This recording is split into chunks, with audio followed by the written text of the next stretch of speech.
Friday. Busted pencils. Actually, Friday's way more than just busted pencils. You know what that means. It is Producer's Jacob's Choice Friday.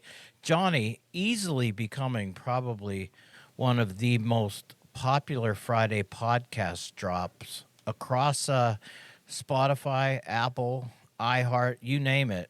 Jacob's Choice, man, blowing up the podcast Fridays. Gaining momentum and not slowing down. That's our guy, Jacob, for Jacob's Choice.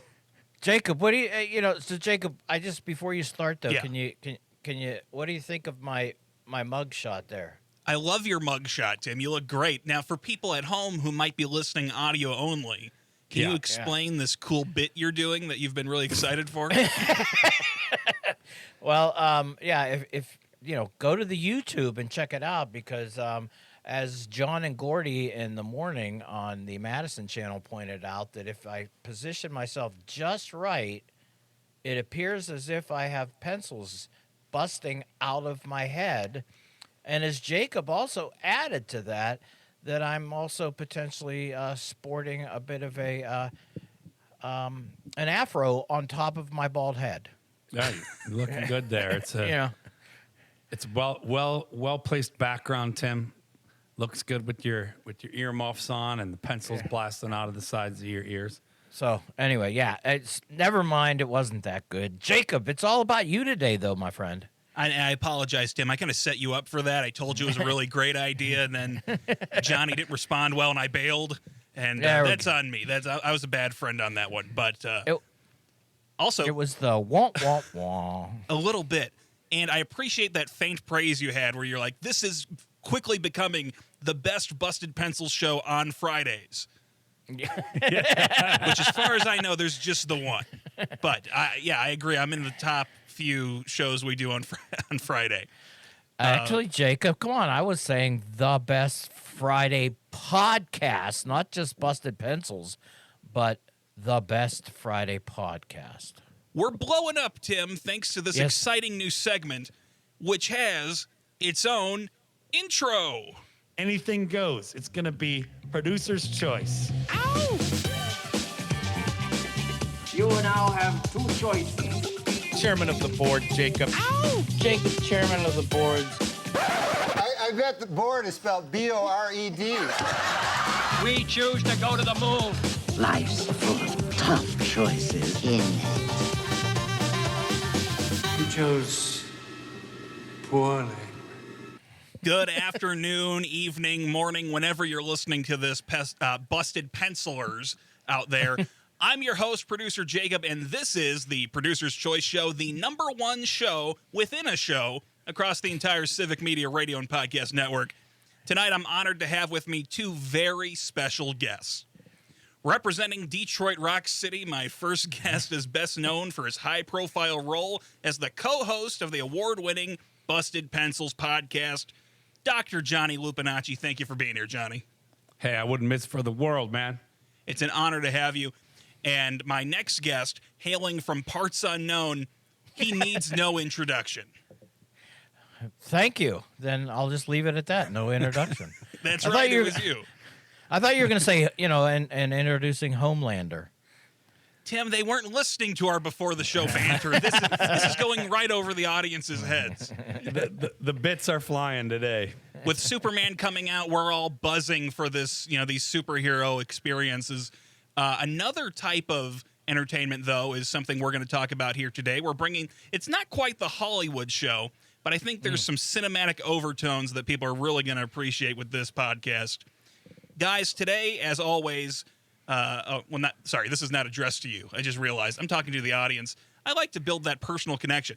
Anyway, today, as always, our guests will be fielding an array of questions. But this time, these will not just be any questions. No, Tim and Johnny. These questions will help settle for good and all. Who is superior? Mankind or the machines? I'll be back.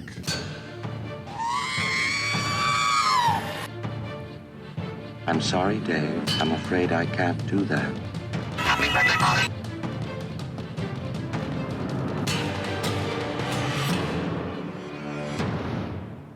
Shall we play a game? Did you like that? Oh, the war games drop at the end is priceless. Everybody loves war games. Matthew Broderick, what's not to like? Tim and Johnny, this is a very special episode, as I said, because we're figuring out who's the best interviewer, mankind or the machines. I'm taking this personally as a challenge to my abilities. I know which side you're on, Tim. Got my eye on you, buddy. Okay. Yeah. I have before me a set of 3 human-generated questions about technology going up against 3 AI-generated questions about human interest matters. Who asked the better questions? We shall see. One quick warning, guys, before we begin. Because there's so many questions, 6 total questions, try not to take more than like 2 or 3 minutes on these answers because I don't want to be here all day. I've got You're talking to Johnny on that one, right? No, Tim, you're very verbose. And, of course, I want to hear, really good answers from the both of you. But, for the audience's sake, we got to respect their time. Yes, we do. Who wants to go first? Oh. Tim, good news. You get to go first. We're going to start out with a human-generated question for you, Tim. Okay. Hey, Tim and Johnny. This is Jacob from Racine. Big fan of the show. I've always wanted to have a chance to ask you guys a question. My question today is, what is one way that you can envision technology changing classrooms for the better in the next 5 years? Thanks for taking my call, guys. I hope you answer my question. Wow, Jacob from Racine, thanks for calling in with that question. I actually really appreciate that. I will say right now, the what I see being incredibly positive and referring, to one of the guests that we've had, actually quite a few guests, but yes, artificial intelligence and its ability to personalize education, content, and curriculum, therefore meeting kids where they are as opposed to us imposing a time and a curriculum and telling them when they have to learn what we tell them to learn. Instead, AI says, hey, we're going to meet you where you are. Great teachers are going to implement and use that technology to just allow students to grow miraculously. That's a very strong answer, Tim. I like that. And, of course, I'm impartial. But it's going to be hard to top that with the personalization of education that AI implements. Of course, I'm on Team Human here. Johnny, what do you think about that, Johnny? What is one way that AI and technology are going to improve education in the next 5 years? Well, I appreciate that human-generated question, Jacob, and a chance to follow up. I'm aligned with Tim on this, and I'll elaborate a little bit on it in a short response. I think it's going to help take out a lot of the busy work, which already was a problem in classrooms, like without the technological advances. But I think, AI is going to help push it a little bit more, take out the busy work because it's stuff we could just ask a prompt to do and focus more on the relationship stuff. Give teachers, I'm going to flip a little bit on the other side of it. I think it's going to change teacher labor in a way where teachers feel more free to be engaging, to be fun, to have some time to be creative with young people because it's not just going to be about, like I said, that busy work that simply can be answered utilizing some AI technologies in the classroom. So I think it's going to help speed up some of those annoying, daunting tasks that take up teachers' energy and time. And it's going to be a tool that I think strengthens everyone if used properly and in cooperation, right? Every tool can also be a weapon. And I think this is one that we're going to, as educators, spend some good time learning how to use as a learning tool and implement in our classroom to help, complement great teaching, not destroy it and replace it.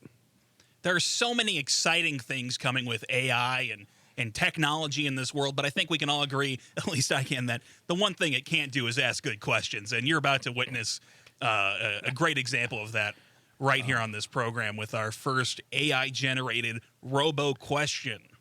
Hello, Tim and Johnny, long-time listener, first-time caller. How has hosting this show changed your perspective on public education?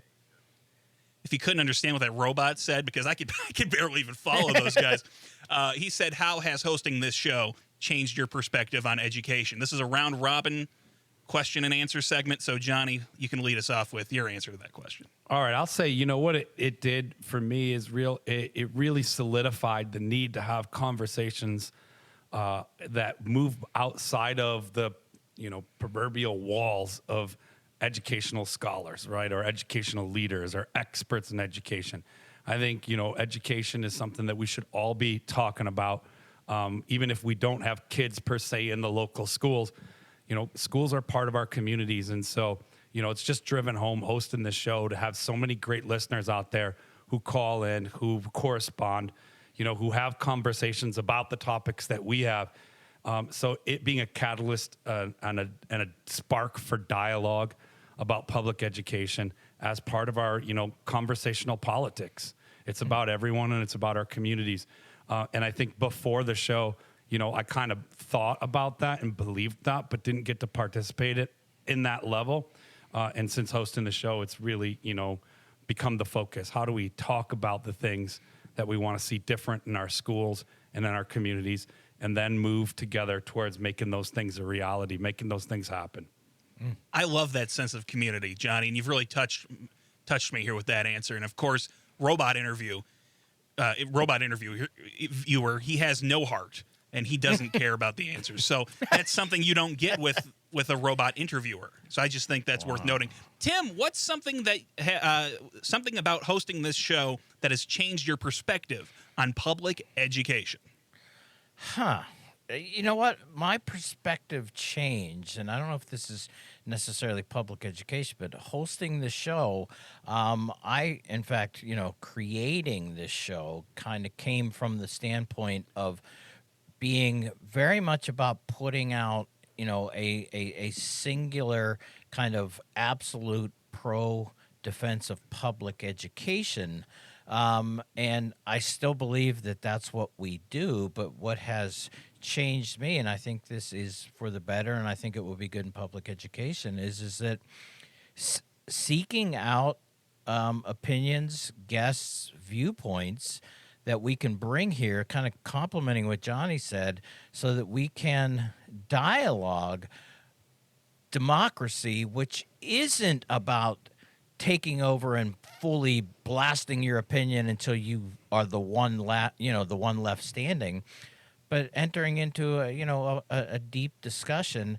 And actually, the only way you can really do that is by exploring topics that might potentially be something that at face value you disagree with. And I now intentionally look for those viewpoints, and more than trying to figure out how to beat them, I try to figure out how to understand them.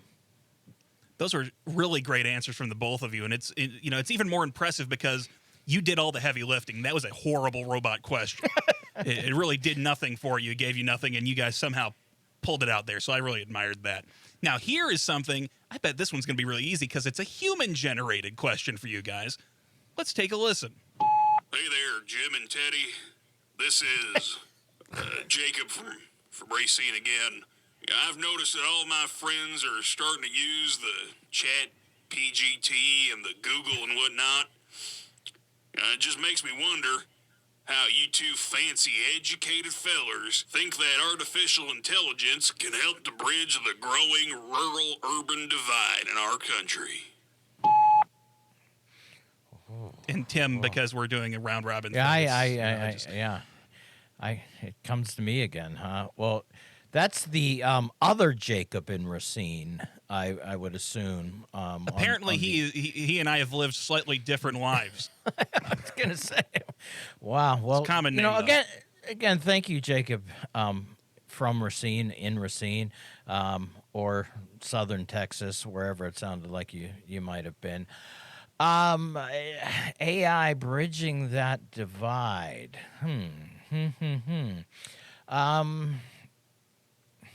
Boy, never thought about it from that standpoint, Johnny, jump in. I see you ready, man.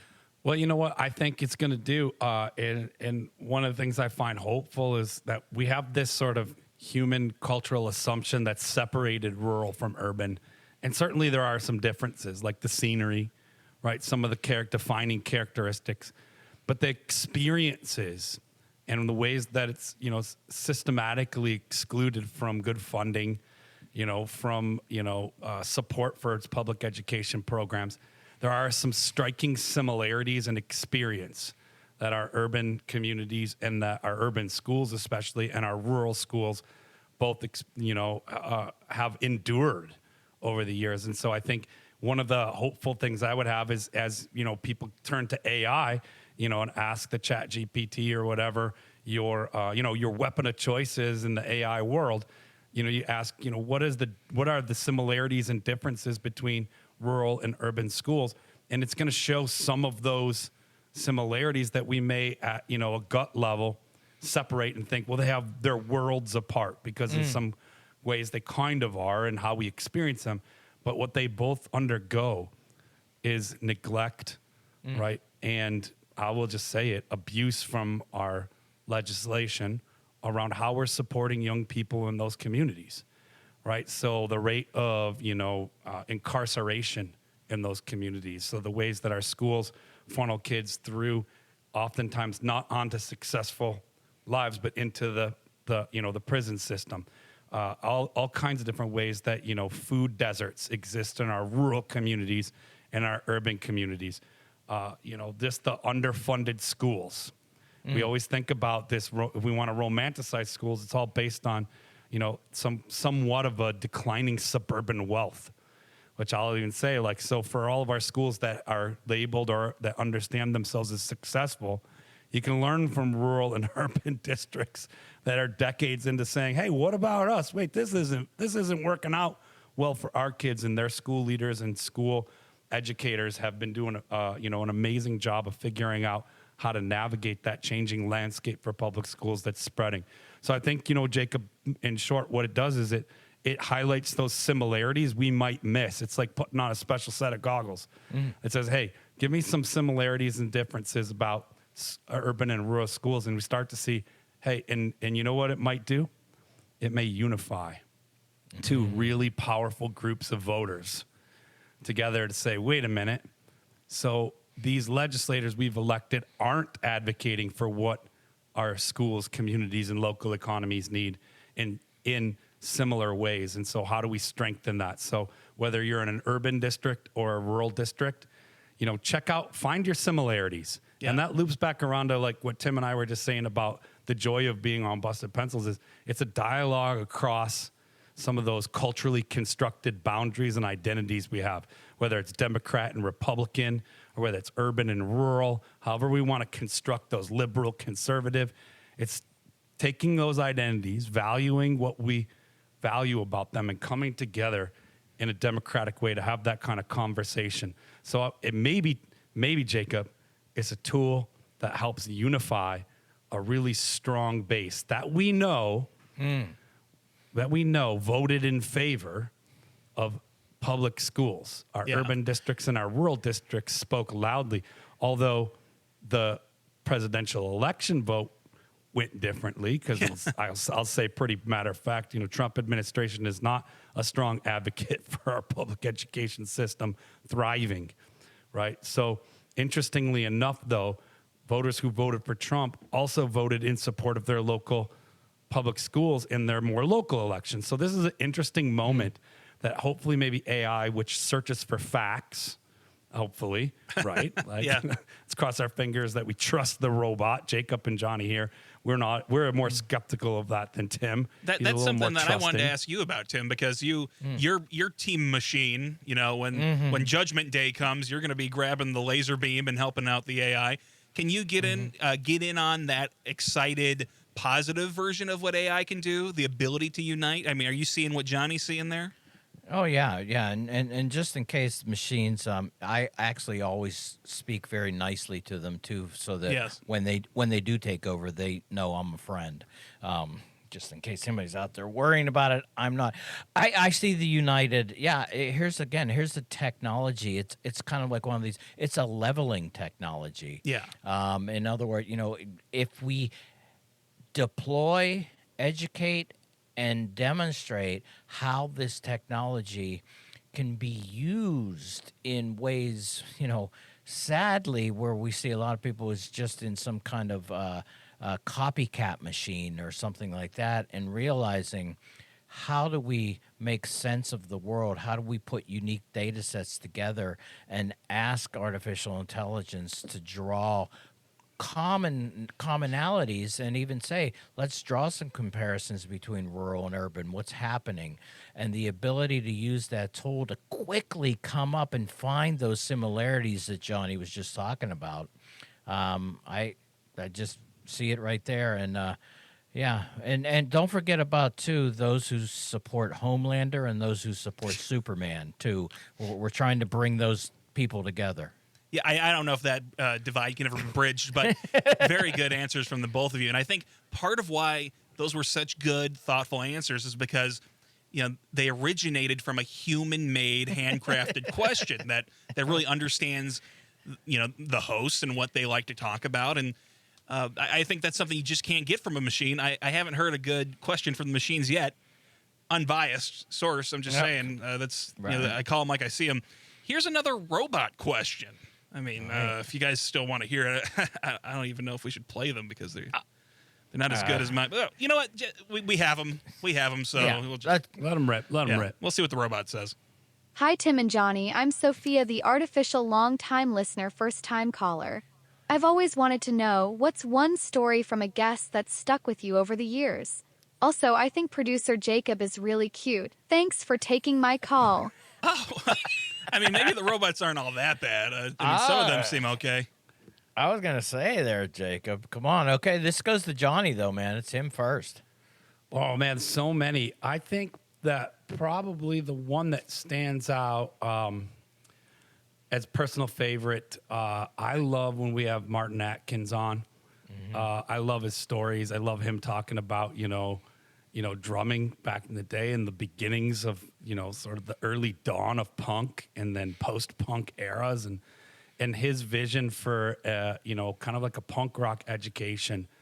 When we have Martin on, the stories he tells are some of my favorite, and related, I guess, to this Man versus Machine.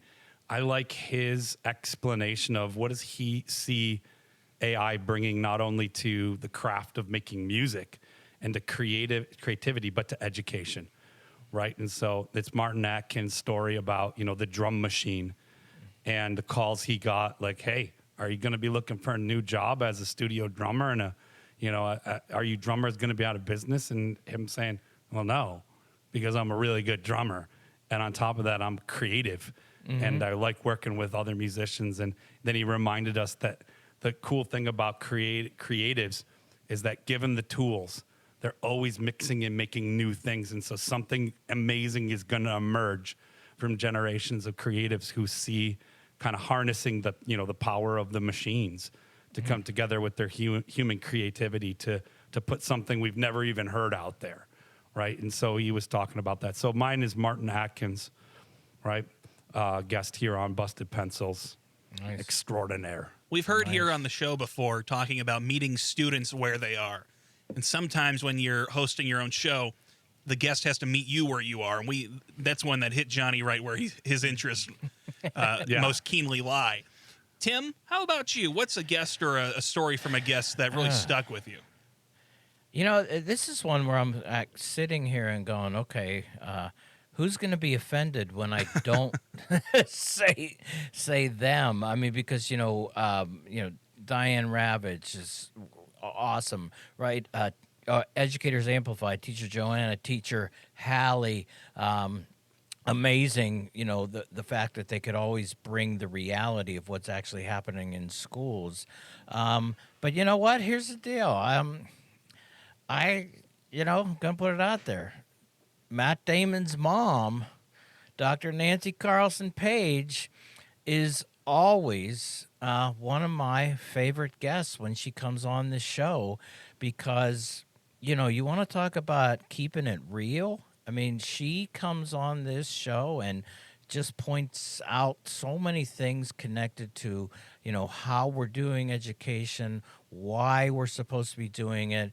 And I always like to look at that and go, so there is a reason Matt Damon's so awesome. It's not because Matt's so awesome. It's because Nancy, Dr. Carlson Page, Matt Damon's mom, she's the one who's incredibly awesome. So, and it makes more sense when you have such an awesome, smart mom, why he was able to walk up to that chalkboard and solve that question in Good Will Hunting. So now that all kind of ties it together. Yeah, and how he could grow potatoes on Mars. He's an incredible boy, and I think his mom should be very proud of Matt Damon. Speaking of a Martian and sort of a futuristic sci-fi take, these next two questions I found in the future. All right. So nice. Don't ask me to explain the logistics of that. I use ChatGPT. Here we go. Here is the human question from the future. Hey, Tim and Johnny, longtime listener, first-time caller. This is Jacob 1498241899017 from the future. As you know, our AI overlords have now assigned all human beings serial numbers rather than last names, which makes it easier for them to identify and control us. Long story short, my question is, back in 2025, what would you say is one threat that you can see AI posing for humanity at large from your perspective? Obviously, for me, it is that I now live inside of a toaster and pop out once a day to be buttered. But I'm curious, what does it look like for you guys back in 2025? I have to go. Inspection time is coming up. Thanks for taking my call, guys. Love the show. That's sort of a meandering question from Jacob in the future, but the essence of it is, what is a threat that you see AI posing, Dr. Tim Slacker? Well, I appreciate that Jacob, the toast in the toaster, gets to still have real butter.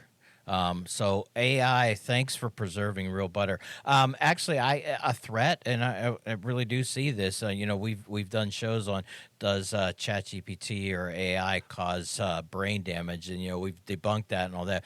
But there is a real issue here about potentially offloading the real critical thinking type of work that a deep education is supposed to be about, and losing sight of sometimes when we're supposed to do the hard work and not use a machine to kind of offload really that deep meaningful work. I worry about that because it's very easy to go, as you say, I use it a lot, and there's a lot of times where I'm sitting there going, am I relying on it too much? I know your thoughts, Jacob, and I don't know if Jacob from the future has any, thoughts about the effects on my cognitive abilities, but that's my concern is that we actually will just kind of give in to the temptation to let AI do the hard work as opposed to making sure and empowering humans and students and, regular skin and bones and muscles and nerves and veins people. They should be doing the hard work. Earlier, Johnny, you were saying that you were thinking that one of the great things about AI is that it takes away some of those things we don't want to do, so that we have time to do the things that we do want to do or the things we think make a big impact. I think Tim makes a great point, though, that sometimes those hard things that we'd rather not do end up being the most important things in our lives, some of the things that really make us who we are. So that is definitely a potential threat for the future. Johnny, what are you thinking? What's a threat that AI might pose? So I have a couple, and the first one is that we get so, like Tim said, so connected to this technological tool that, it gets woven into our everyday use in a way where we lose sort of the ability or the familiarity with the tasks that we will ultimately have to do if the Earth can't support, AI any longer. And so I worry about like how these advanced computers get cooled. Do we have enough, temperature, climate kind of ability to, keep computers running things, especially as the amount of energy to use that grows. But that's one I have. But I believe that probably, the scientific community can solve that one. But one that I worry about probably right now the most as we move forward is, the sophisticated ways that disinformation campaign can be woven into an algorithm pretty easily, given the technology, to where, it distorts realities right? And it controls perceptions that people have.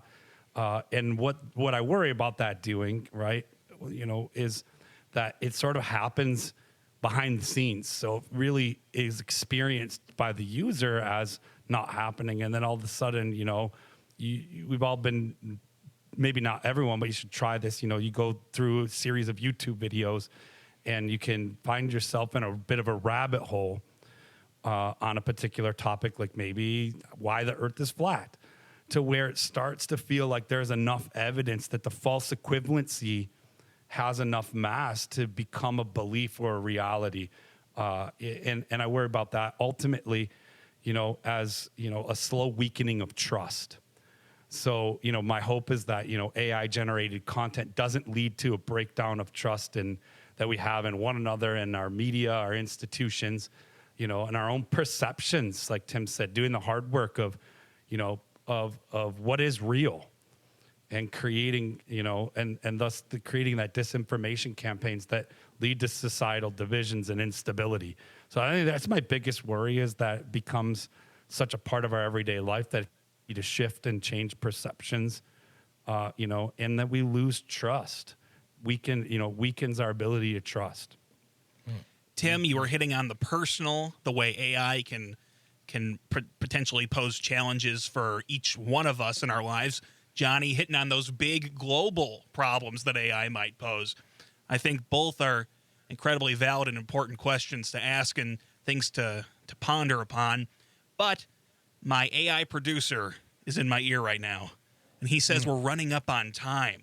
Oh, my God, yeah. So we only have one robot question left, and I think we're going to combine it with our 60-second segment. I'm going to give you both 60 seconds to answer this robot question. Are you ready? We're ready. Let's go! Hello, I am Jacobot, your artificial podcast producer. I am superior to your old podcast producer in every way. Not true. For example, I ask incredible AI-generated questions. Here's one now. Tim and Johnny, how do you stay motivated to keep advocating for educators and students week after week? I'm going to throw this one to Timothy. Dr. Timothy Slucker, 60 seconds. Answer that stupid robot's question. Well, and this will come back to the human connection, because public education, we always say it's the foundation of democracy, but I say that human connection to exploring, learning, connecting, teaching, giving back and forth, that is fundamental to what it means to really be a human, is the ability to be in a dialogue about what it is we're learning. And so every day I continue to say it's worth the fight, because you know what? If we lose that, man, we're in trouble. So easy question there, Jacobot.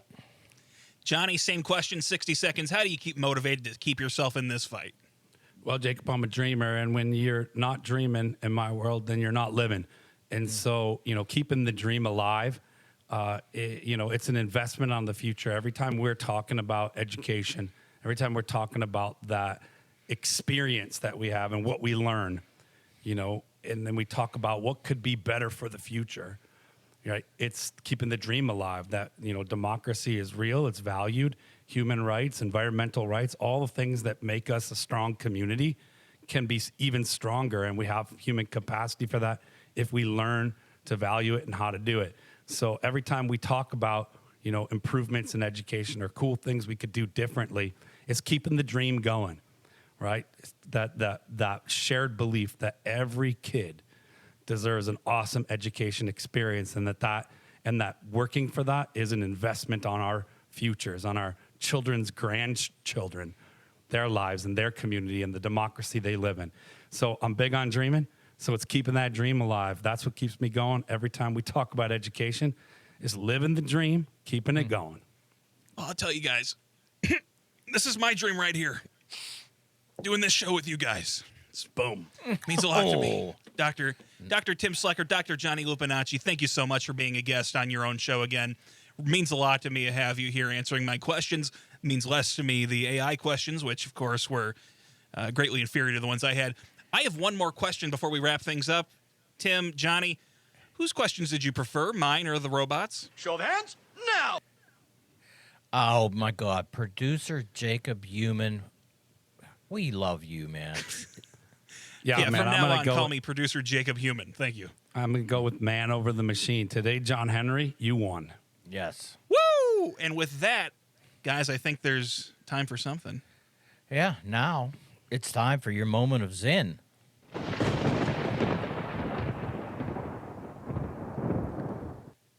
To be hopeful in bad times is not just foolishly romantic. It is based on the fact that human history is a history not only of cruelty, but also of compassion, sacrifice, courage, and kindness.